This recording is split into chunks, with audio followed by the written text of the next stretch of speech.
আসসালামু আলাইকুম। 2024 সালের শিক্ষার্থী ভাই বোনেরা, আশা করি তোমরা সকলে ভালো আছো। তোমাদের বিষয়ভিত্তিক মূল্যায়ন নির্দেশিকায় নবম শ্রেণী শিল্প ও সংস্কৃতি এই সাবজেক্টটি কীভাবে মূল্যায়ন করা হবে, অর্থাৎ মূল্যায়ন নির্দেশিকায় যে সিলেবাসটি অনুসরণ করা হবে আমি তোমাদের সেই সিলেবাসটি দেখিয়ে দেওয়ার চেষ্টা করবো ইনশাল্লাহ। প্রিয় শিক্ষার্থীরা, তোমাদের সবার প্রতি একটা রিকোয়েস্ট থাকবে, তোমরা যারা আনন্দ স্টাডি ভিডিও চ্যানেলটি এখন পর্যন্ত সাবস্ক্রাইব করেনি প্লিজ সাবস্ক্রাইব করে দিও, আর যারা করছো তাদেরকে অসংখ্য ধন্যবাদ। তো এখানে তোমরা জানো তোমাদের প্রত্যেকটি কাজকে পিআই সূচকের মাধ্যমে মূল্যায়ন করা এবং 3টি ক্যাটাগরিতে বৃত্ত, চতুর্ভুজ এবং ত্রিভুজ, ঠিক আছে। এবং যেই কাজগুলো মূল্যায়ন করবে, এখানে যে অধ্যায়ের নামটা যদি আমরা দেখি, যে জানার মাঝে অজানার করছি সন্ধান, এখান থেকে এই অধ্যায় থেকে তোমাকে এই কাজগুলো করতে হবে। যে প্রদর্শনীয় পরিবেশন করতে হবে কি, আঁকা, গান, নাচ, কবিতা, ছড়া, প্রদর্শনী ইত্যাদি, এই কাজগুলো এই অধ্যায় থেকে তোমাকে করতে হবে। এরপরে তোমরা যদি এর পরবর্তী অধ্যায় যদি দেখো, আমরা দেখি এর পরবর্তী অধ্যায় এখান থেকে, দাঁড়াও তোমাদেরকে সবগুলো কাজ দেখাচ্ছি। ওকে, এরপর এখান থেকেও তোমাদের এই অধ্যায় থেকেও তোমাকে কিন্তু এই কাজগুলো অর্থাৎ প্রদর্শনী, এই সাবজেক্টের বেশিরভাগ ক্ষেত্রে তোমাকে প্রদর্শনী।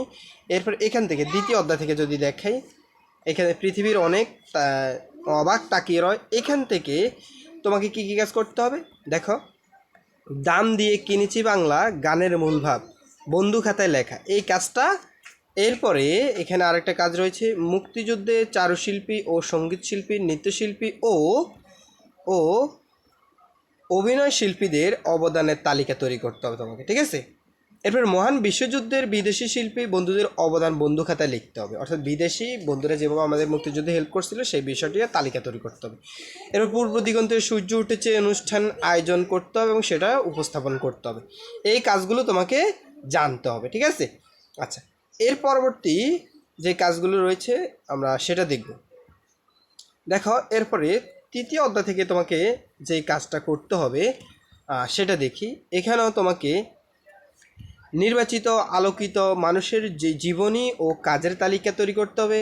আমরা আমরা করব জয় গানটি দৃশ্যকল্প তৈরি করতে হবে, মানে অর্থাৎ প্রদর্শন করতে হবে, ঠিক আছে। এরপরে নির্বাচিত আলোকিত মানুষের জীবনী ও কাজ সম্পর্কে তথ্য সংগ্রহ করতে হবে, এই কাজটা।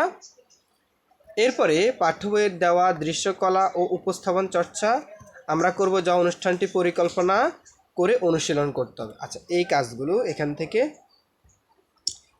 এই কাজগুলো তোমাদেরকে মূল্যায়ন করবে, ঠিক আছে। তো আমি আবারও দেখিয়ে দিচ্ছি। প্রিয় শিক্ষার্থীরা, তোমাদের সবার প্রতি রিকোয়েস্ট থাকবে, ভিডিওটি অবশ্যই একটা লাইক করে দিবা, আর যারা চ্যানেলটি এখন পর্যন্ত সাবস্ক্রাইব করেনি প্লিজ সাবস্ক্রাইব করে দিই। তোমাদের কোনো কিছু জানার থাকলে তোমরা অবশ্যই কমেন্ট করে জানাতে পারো। ধন্যবাদ সবাইকে।